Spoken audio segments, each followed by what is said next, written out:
To return or not return? That is the question. Today on episode 232 of the In a Weekend podcast, I'm going to talk about how to determine whether or not you want to return to a conference or a live event you've just attended. Plus, I'm going to share my top takeaways from Podcast Movement 2019. Are you ready to dive in? Welcome, everyone. If we haven't met, I'm your host, Yong Pratt, and on this podcast, we talk everything podcasting. If you have a podcast you are looking to automate, or you are an aspiring podcaster that is looking to make a bigger impact in the world with your message, you, my friends, are in the right place. Sophie and I recently returned from our first time at Podcast Movement 2019, and I have to say we had a blast. I want to give a great big shout out to Mr. Hani Mourra, softwarepreneur and creator of Repurpose.io, my absolute favorite piece of software that helps me to automate and to multiply my content quickly so I can share it with others. I was privileged enough to work side by side with him at his booth at Podcast Movement, along with my daughter Sophie, and it was such a cool privilege to be able to be interacting with people from the other side of the table. I don't know about you, but I have attended a lot of conferences, events, and workshops in my nearly 20 years as an entrepreneur, plus several events prior to actually owning my own businesses. And I have to say that there's something truly magical about attending live events, especially when you get to meet people that you have known online and you've connected online with, and you get to meet them in real life. That is really powerful. It is really profound. And I encourage you to find yourself an event that you're interested in attending, just so you can meet people and have those in-person connections, because I tend to stay in my office, in my home. I work from my home, so I don't often have need to go out into the community to go do a whole lot of stuff. So it's nice for me to leave the safety and the comfort of my home base and go out into the world and meet people who are literally changing the face of podcasting by doing what they are doing as service providers, as educators, as people who are informing others, and people who are sharing their passions. It's truly amazing. So let's talk about how you consider whether or not to return to an event once you've attended the first or second or third time. So let's dive in there. Back on episode number 230, I gave you 10 tips for choosing the right conferences. And there were a lot of things, most of them tied into what are the goals of attending? What do you hope to get out of it? How is it going to benefit you and your business? And how is it going to help you move your business forward? It was really around those kinds of themes, but definitely go take a listen to that. I will link up all of the podcasts we talk about today right here at the show notes at yongpratt.com/232. You can find everything you need right there. So it'll be all in one place for you. So as far as deciding whether or not to return, I want to talk about goals and go back to that. For me, attending this conference was not so much for me to attend the conference and go to all the sessions as it was to go help and serve a friend who's created an amazing piece of software that I use and love every day, and that has literally changed my business, and it's helped me save time and it's helped me save money. So you better believe I will be there to support him whenever he needs help, because that's really what this was all about for me. So I went in differently than I normally go in for conferences, because I went in as a vendor with Hani versus going in as an attendee for myself. So as far as whether or not I want to return, there's a couple factors that I'm taking into consideration when I make that decision. And I'm going to spoil the surprise and say, yes, I will definitely return to Podcast Movement, and I would love to be able to serve the people who I use their services and their products, because it makes the experience far more intimate in the fact that I can have real conversations with people, not just about talking about myself, but really talking about a product or a service that can enhance their lives and businesses. So that's a little spoiler. I definitely would love to attend again. And here's the reasons why.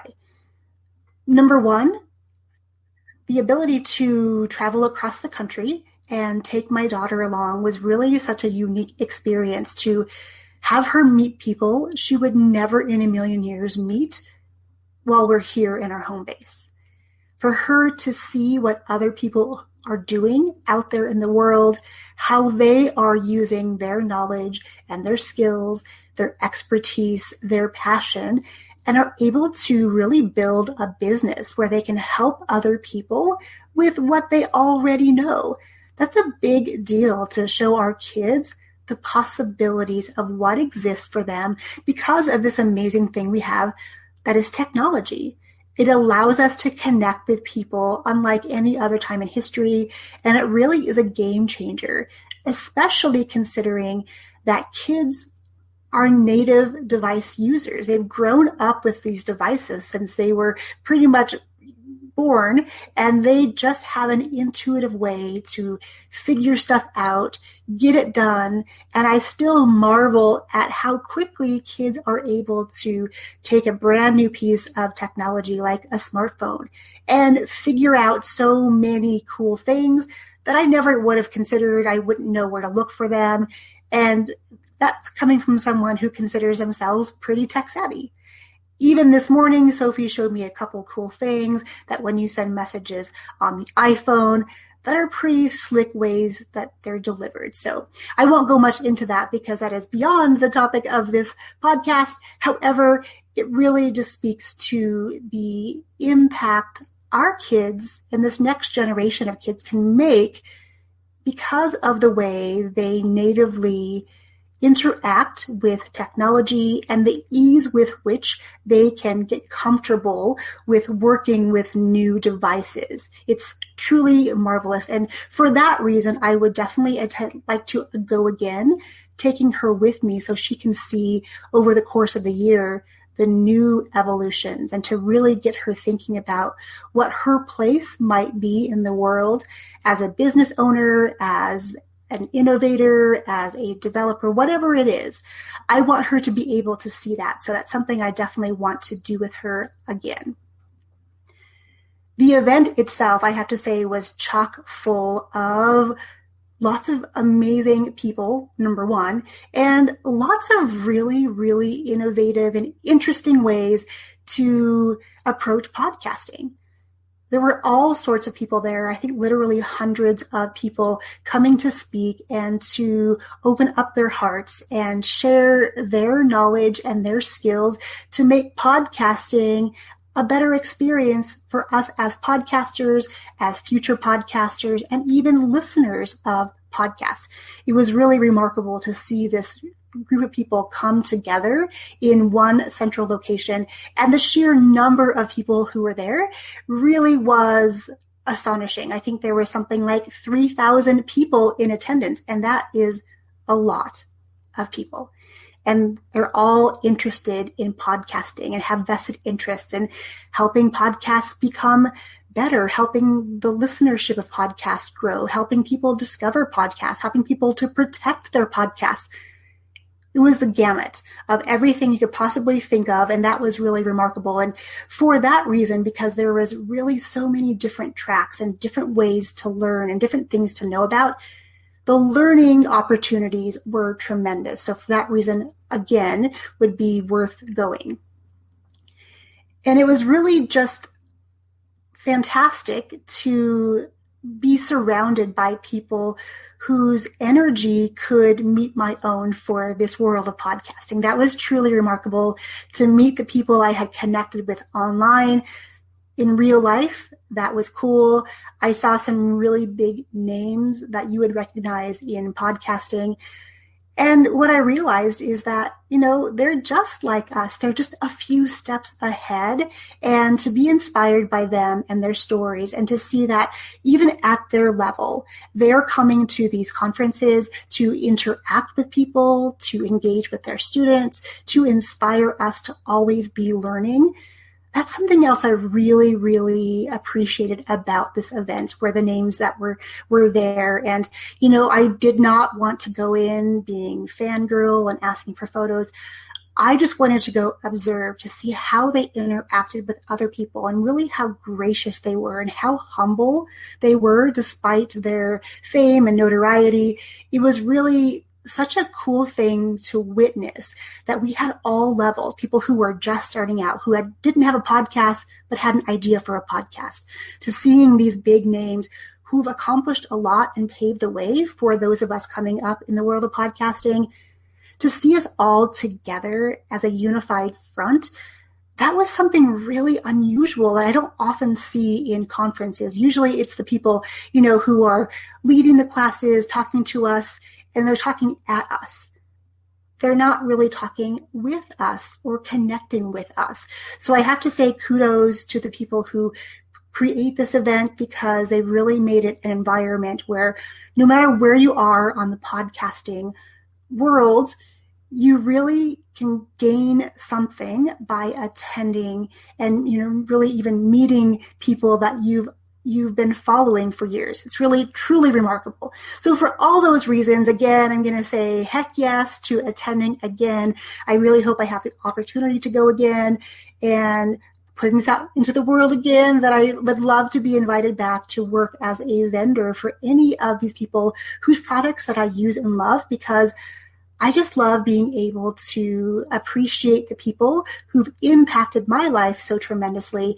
And if I can do that by helping them gain new customers and new lifers, people who just love and adore everything they do, I am all in, hands down. Now, let me talk about my top takeaways, and I had a couple of them. The first one was that when you go to an event, especially something as large as Podcast Movement, where there's thousands of people literally all together, and sometimes there's a lot of people crammed in a very tight space, and in one situation, we were literally shoulder to shoulder, and no matter where you turned, there was somebody there, and that can be really overwhelming. And that got really real for me when my 16-year-old really, had to leave the room because she was overwhelmed. I had not, as a parent, equipped her with any skills on how do you not let all of that frenetic energy, that excitement all around, impact you in a way that affects how you feel about who you are and what you're doing. There was a moment where she had to step away for a while because we were in sort of a VIP little meetup space, and literally it was like shoulder to shoulder. There wasn't room to walk. You could barely hear anybody, but there was just this resounding energy and excitement and smiles and just electricity in this room. And I personally loved it, because even though I'm an introvert, there are times when I can be an extroverted introvert, meaning that I can sometimes thrive on that energy. But I know, because I'm an introvert, I also have to protect my energy and have things in place that are going to help me restore my energy. And for me, that was going back to the hotel room every night, sitting on the bed, usually after a shower, and taking some time just to sit, to not think about anything, but just to sit and breathe. And I'm sure my daughter was laughing at me as I was doing downward facing dog and a bunch of different yoga poses on top of my bed, because I really didn't want to have to touch the floor in the hotel room. So I just did it all on top of my bed. But that was just my way of re-energizing and sort of releasing that extra energy that was not mine and regaining who I was and the energy that I wanted to bring. So going ahead, that would be one of my top takeaways, is that when you go into any event, no matter the size, you need to build in some practices for yourself so you can protect your energy. That might mean you go stand in the corner or step outside the event for even 5 minutes just to breathe in the fresh air, just to sort of be by yourself to regain some of the energy you may have lost connecting with others. And after my daughter left the event for a few moments, she regained her composure and she was able to rejoin me with a smaller group of 6 people. It was still a crowded restaurant, but it was less crowded than before. And then after we finished our meal, we actually stepped outside, hung out by the pool, and we got to sit in these beautiful handcrafted wooden rocking chairs, enjoy the beautiful skyline. And it was nice to connect in a small group where everyone can kind of get to know each other. And I saw her come alive again in that moment when the younger people in the group who are closer to her age really made an effort to appreciate her and the skills that she brings to the table as this new Gen Z, I guess it is, about the skill sets she brings and the idea of these native digital device users. It was really nice to see that respect going back and forth. And we had a group of us, and our ages ranged from 16 all the way up. We were several different generations. And it was really cool just to see the camaraderie and just the respect and appreciation for one another for showing up to this event. That was one of my top takeaways. Protect your energy and then really find ways to re-energize yourself so that you can show up in the way that you want to show up.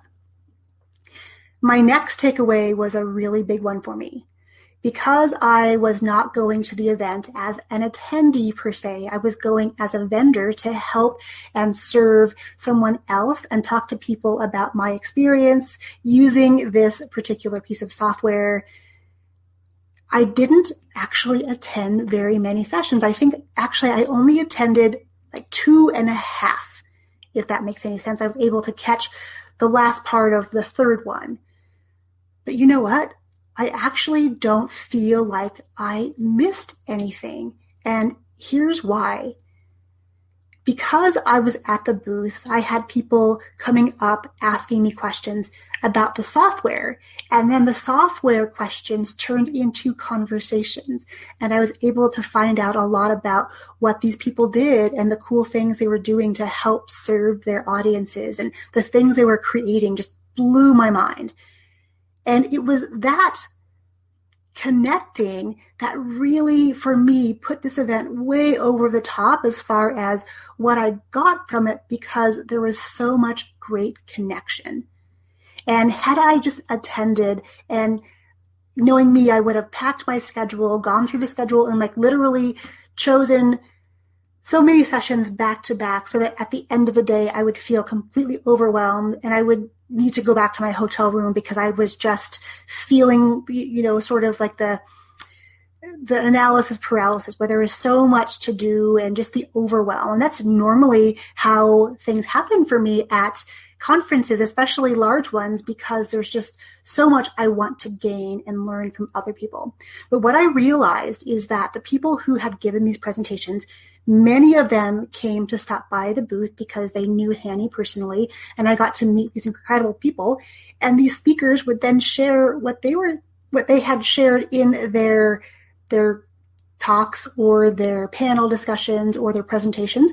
And now I can connect with them online. I can go follow them and I can go watch what they do because they're all showing up in really big ways for their audience and for the world. And, they're all teachers and servant leaders at heart. So they're giving away a lot of information that they shared at the presentation. So I know that I can now go back and find them online to connect at a different level because we've now met. So that was a really big takeaway and something so dramatically different than I've ever experienced before because, like I said, I've attended a lot of conferences, a lot of events, mostly where people are just talking at me and I'm furiously and frantically taking notes. And by the end of a couple days, I have a notebook full of things. And by the time I step on the plane, I'm completely overwhelmed because there's so many cool ideas and there's so many things I want to pursue. And I just sometimes don't know where to start and sometimes don't do much of anything because it's just so much. So at this time, being able to step back, being on the other side of the table, to be there to serve and to connect people with this particular software and let them know how much it's changed my life and my business, and to be there to support somebody whose stuff that I use. I mean, it's pretty rare, I think, in this day and age to meet the developer or the creator of a something. So it was cool to be there and serve him to the best of our abilities. And really, again, I was able to meet so many more people than I would have going by myself. If I had gone solo, I would have just attended these things. I would have introduced myself probably to a few people, maybe not to very many, because that's not generally my personality or my style to go up to someone I don't know and just introduce myself.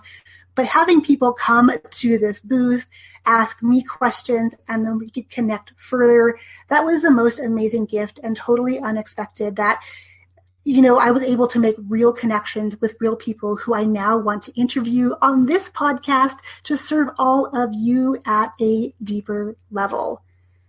So there you have it, my friends.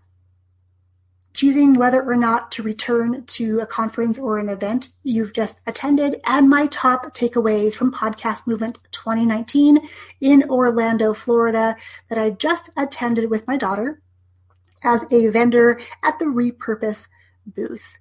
Now, I want to know from you, what are some of the favorite events you've attended? Or what would you recommend that I check out in the future that you thought was really a great event and really worth reattending?